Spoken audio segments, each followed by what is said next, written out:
Welcome back to London Tech Week Tech TV. In the studio, I'm joined by Aaron Powell, who is the Chief Digital Officer for NHS England Blood and Transplant. Start off things by, I want to find out more about what blood and transplant does. Okay, so just to clarify, we are an arm's length body of the Department for Health. We are separate from NHS England, although we are part of the wider NHS system. So we are accountable to the Department of Health for the safe and reliable supply of blood to hospitals throughout England.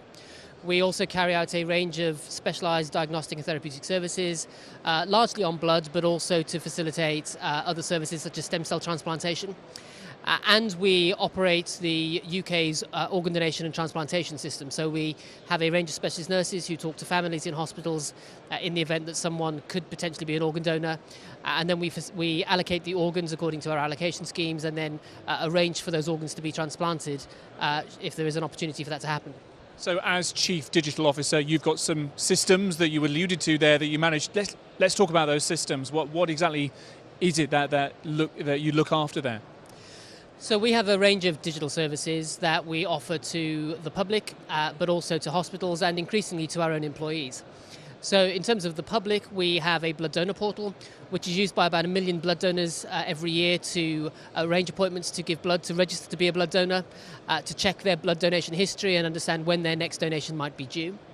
We operate the NHS Organ Donor Register, which has about 21 million people on it across the UK who have indicated that they would like to be an organ donor should they tragically die in circumstances where that is possible.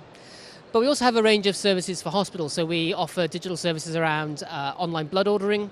We offer digital services to facilitate the offering of organs for transplantation so that clinicians can review all of the information about a donor and whether or not they might want to accept an organ for transplant through that system. And then we have a range of systems now that we're developing that are about digitising the workflow and workload of our staff to make it better and easier for them to work for us, but also to support them in the way they work and make the overall system safer and more supportive. Now, we've grabbed you hot from a panel session here at London Tech Week. Tell me what you were talking about. So I was talking about both the digital services that we offer, as I just described, and what they've resulted in for us in terms of the benefits to us, both in terms of a safer and supportive system, but also in reduced cost and being able to interact with people in a much more flexible way going forward. But I was also talking about how we have done that by making substantial use of cloud services. So we took a decision 2.5 years ago to adopt a cloud-first policy, and we actively choose to deploy our systems on the cloud, whether that's software as a service as a preference, or platform as a service, or infrastructure as a service. We actively work on cloud first, mobile first, and then look at other alternatives if that doesn't work for us. And what are the key challenges? I mean, particularly when you're talking about fairly sensitive data, I'm sure. What are the key challenges with moving your services to the cloud? So really the challenges have been around making sure that we understand how the cloud services are actually going to operate. So in general, the major cloud providers do a lot of work to make sure that their services are secure and can be configured in a secure way. In fact, the reality is they have much bigger budget and much more people dedicated to that than I could ever have. And so there is an element of intrinsically those services should be more secure and safer. But much of that comes down to how you configure those services. So we've had to think through carefully how we actually configure the services that we use to make sure that they are indeed safe and secure in the cloud.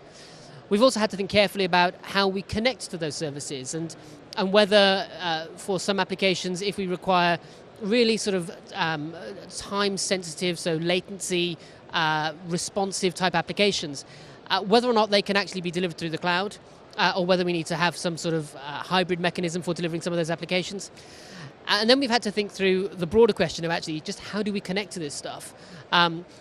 We were very keen early on to think about, well, actually we need some sort of direct connectivity to cloud services because that will give us the certainty about the connections.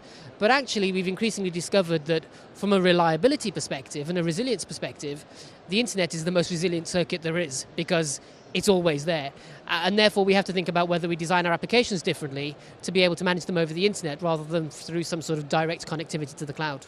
It's oftentimes it's the last leg or the first leg if you're on a mobile device or domestic broadband or so on. Final question, we're talking about a lot of sensitive data in the cloud. GDPR, that's something which is, 11 months or so away from now. What sort of challenges has that been giving to you? I think GDPR is a challenge for all of us. I think it's a significant step forward in terms of people feeling that they are in control of their own data and being able to understand where their data is.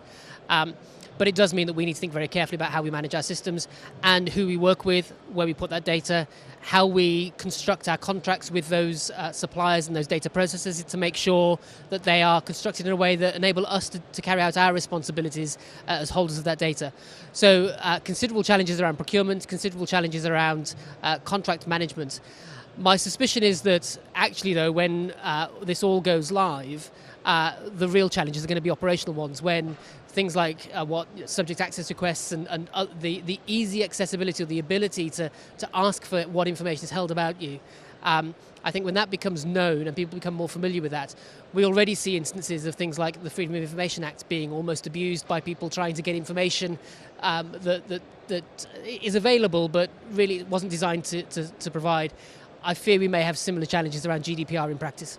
So there may be a very real cost, you think, in terms of fulfilling those requests when GDPR does go live? I think cost, but also just the operational overhead of having to manage that and being able to be responsive. We're trying to design for that now. We're looking at how we design our systems to make sure that if that does happen, we can provide the information in as cost-effective a way as possible. But I do think that will be a challenge. Well, the clock is ticking. It's about to strike 11. Listen, Aaron Powell from NHS Blood and Transplant, thank you very much indeed for joining us here at TechTV. Thank you.